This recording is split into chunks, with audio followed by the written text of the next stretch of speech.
60 or 70 the bank was going to sell. But I thought, well, as I get this letter that, they're going to forgive me for that loan, I thought, gee, that's great. Until the next year. Then the IRS is on you too. It's been kind of a roller coaster ride. You lived the high life for a little while anyway. Okay. So based off of all of your casinos, what successes resulted from these experiences? Well, what happened was that the rest of the tribes throughout the United States thought that they could open a casino because it was done on a reservation over here. And they actually got by with it. And I'm very surprised, because when I lost my case, the federal government, the politicians read that case, and they started putting an Indian Gaming Regulatory Act together because they knew there was something coming from this. So they wrote a regulatory act, and they made the tribes pay them so much money a year, depending upon the size of their operation, so that they could fund this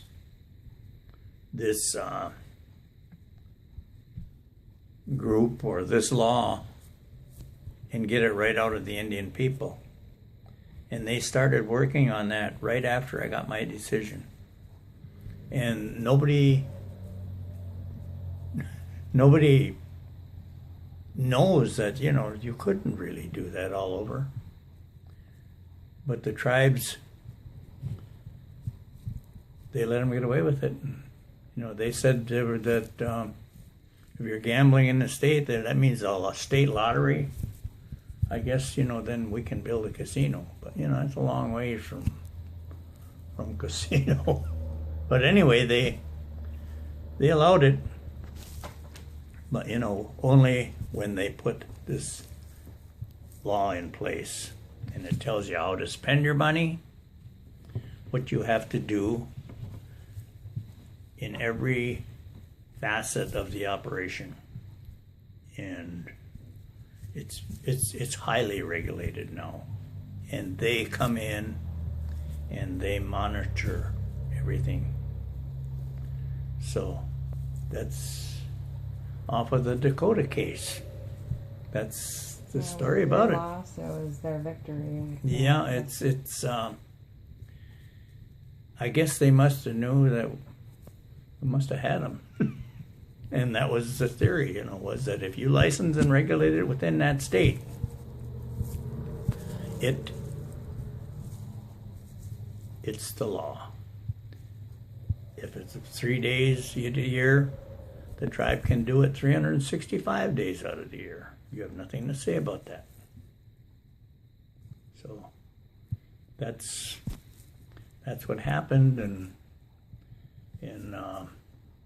now gaming is pretty much all over, and it's a drying up industry now. It's not going to last tribes that much longer. We're already feeling the effects of there's people that do like to gamble, but there's people that don't like to gamble too. But it came a long ways from when they talked about you're going to have the mafia here and you're going to have the establishments of ill repute.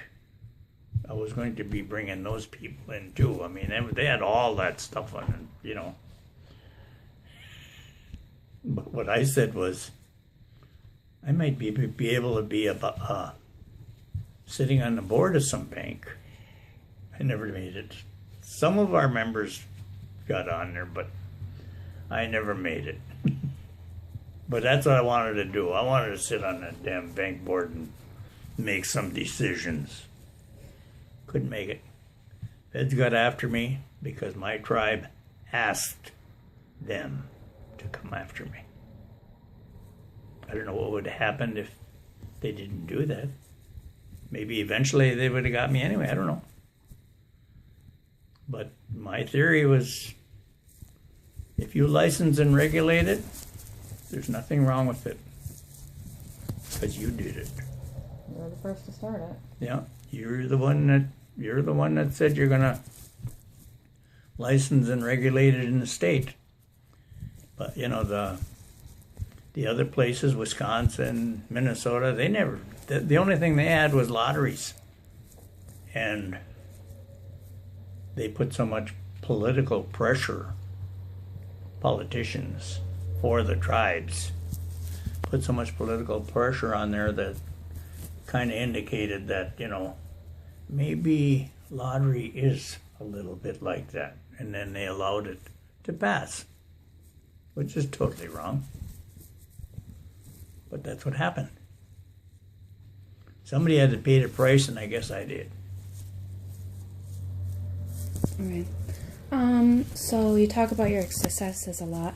What type of hardships did you face? Oh, That's what I do about that too. Yeah. well,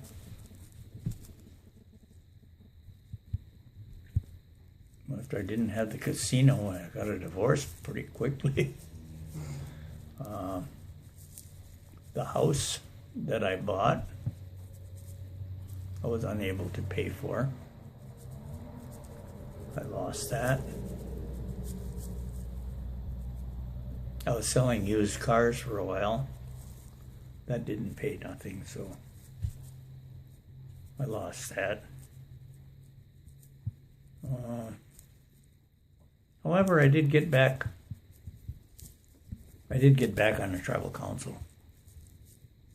And I had to operate somebody else's casino, Waters Meat, for them.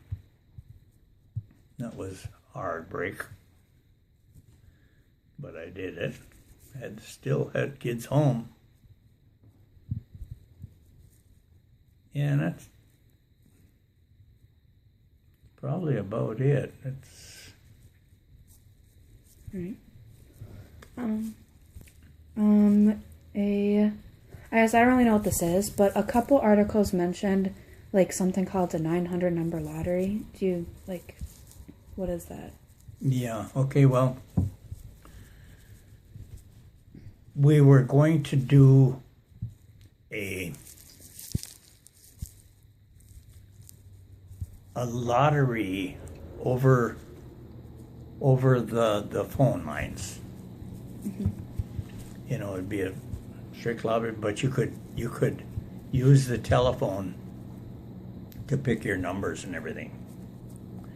And the telephone would actually pick up our money. And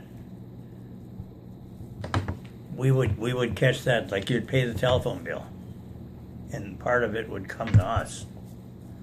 And you know, you could just do it. You know, you could do it in many states. Mm-hmm. And we figured that could be a way of gambling and getting something else going. But that didn't work either. Okay. What challenges did you face through the government and courts? Well, they had me charged with, I think, 23 to 25 charges. I mean, kickbacks, and I don't know. They had a bunch of them. I don't recall all of them, but they finally got me for income tax, kickbacks, and conspiracy. That's what I finally went into court for, but they had all these other charges there that they pretty much dropped off when I got into federal court.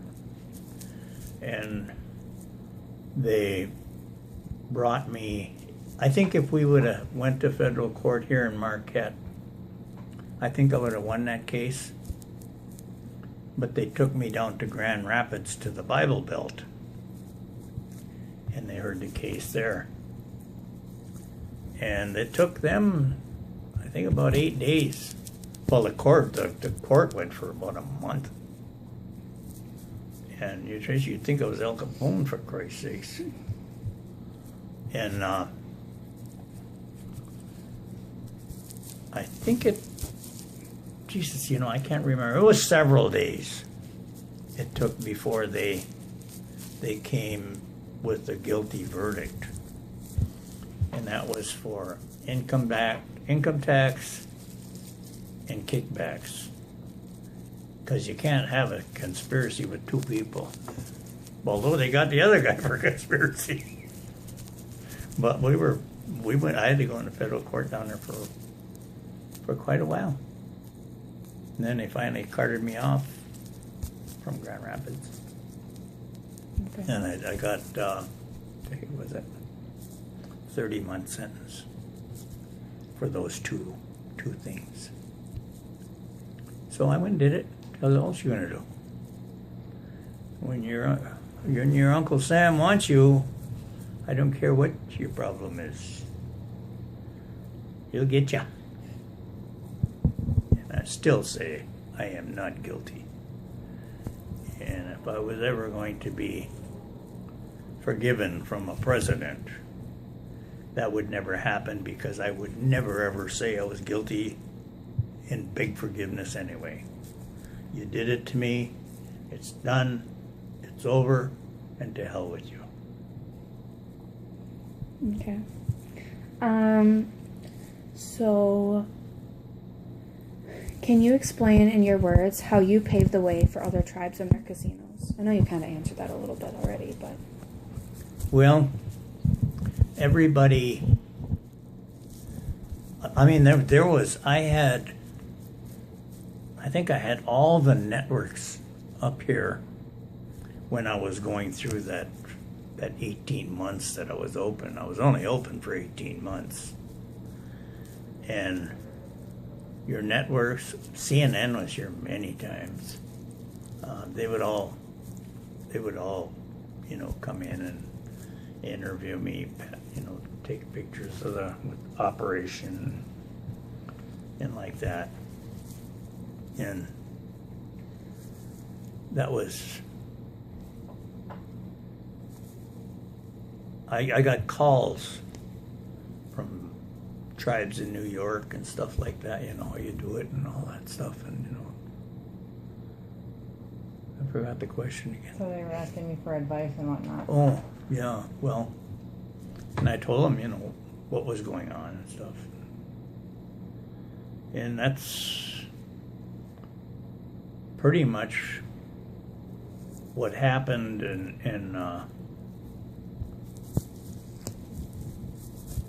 but it didn't turn out, that it should have been. If you have to say my same thing that I had to deal with, you should have been able to open, but everybody opened anyway. So they didn't bother anybody. And then the tribes, that had their own slot machines, and companies that had their own slot machines, they made money hand over fist. Lots of tribal people made a lot of money through this operation, because they were, in the first place, slot machines were not supposed to be carried across state lines. It was a no-no. That's a federal law. You will not. But it said mechanical devices. Them old slot machines used to be mechanical devices. And the tribes in the company said, these ain't mechanical devices. These are electronic. So they had an argument.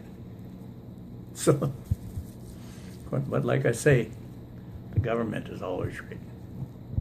So, but it was an argument, because it's electrical. Right.